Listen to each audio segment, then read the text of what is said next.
G'day guys, it's Dave here from New Zealand Outdoor Blades and Bullets. Hope you're having a fantastic day today. Please feel free to like, comment and subscribe. It does help out my channel a ton. And more importantly, I'm enjoying and learning a lot talking to people all over the world about my various hobbies, including knives, hunting rifles, hunting cartridges, etc. Today, I would like to do a video without sounding alarmist about how current wars and future wars can drastically impact on the availability of hunting ammunition in New Zealand. So first of all, we've got ammunition itself. Then we have various reloading components, including projectiles, powder, primers and cartridge cases, etc.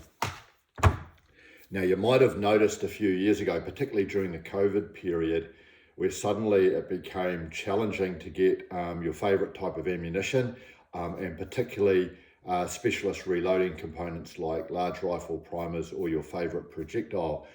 Now, there's a number of reasons for that, and what occurred was, in my opinion, a little bit of a perfect storm that directly impacted on us. So first of all, I'll explain the context around ammunition distribution and production in New Zealand. So we actually only have one company in New Zealand that I'm aware of, which I believe is Belmont Arms in Wanganui, that manufactures its own ammunition. But first of all, the ammunition is manufactured using largely imported ingredients such as the primers and the gunpowder, etc. But they do manufacture the ammunition themselves. So it's very, very small domestic manufacturing productivity for the country, and is also based on imports. Our closest neighbour, which is Australia, has a much larger ammunition manufacturing industry, including ADI, which produces ammunition and gunpowder and that. However, they are also impacted by the ability to import a lot of the ingredients, because they can't produce all of the ingredients, such as all of the primers and gunpowder projectiles that they need as well. They do produce some, but not all of it. Now, geographically speaking, obviously we are right down the bottom of the South Pacific, and this creates significant logistical issues to us because, as far as I'm aware, all of the ammunition actually only arrives via one medium, and that is via international shipping. So we actually literally have to wait for a ship to come all the way down here before we can get the ammunition. And that primarily comes from the United States of America. Now, any problem with ammunition manufacturing or distribution in the United States of America will impact on New Zealand. It's bad enough we're down the bottom of the South Pacific. It's even worse when there's a ammunition shortage in the United States. So what creates an ammunition shortage in the United States? So first of all, one of their major ammunition manufacturers, Remington, temporarily went out of business. However, they've long since started up again. But that temporarily impacts the productivity of ammunition manufacture.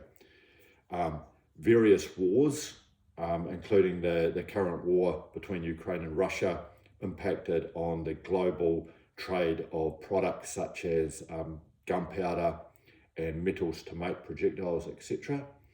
Of course, COVID had a major impact on productivity and distribution of everything around the world. When there is a war, you'll find that your American manufacturers will start providing military contracts for military ammunition manufacturing as a priority over civilian rifle manufacturing. America also banned the import of cheap Russian ammunition into the United States, which created more pressure on domestic production for rifle ammunition. And also, the Americans have a constitutional right to own and bear firearms. So when they feel threatened, they tend to stockpile arms and ammunition. And what this creates is a shortage of ammunition in America, which will directly impact on us. And this is exacerbated by our long lines of communication at the bottom of the South Pacific. What am I saying now is that a lot of people have already done this, but it's not a bad idea to have a couple of extra boxes of your favorite ammunition or your favorite rifle primers or your favorite projectiles, because sometimes it can be a long time between shipments down to the bottom of the South Pacific.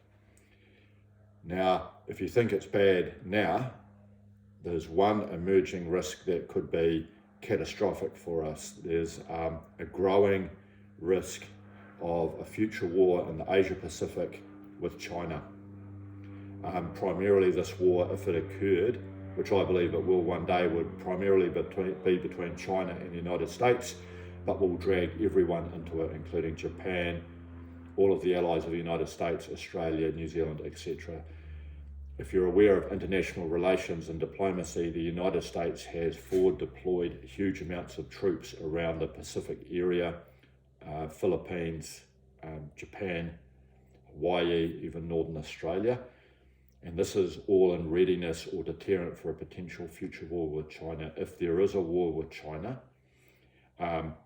it will significantly impact on the global trading, shipping routes in the Asia Pacific region.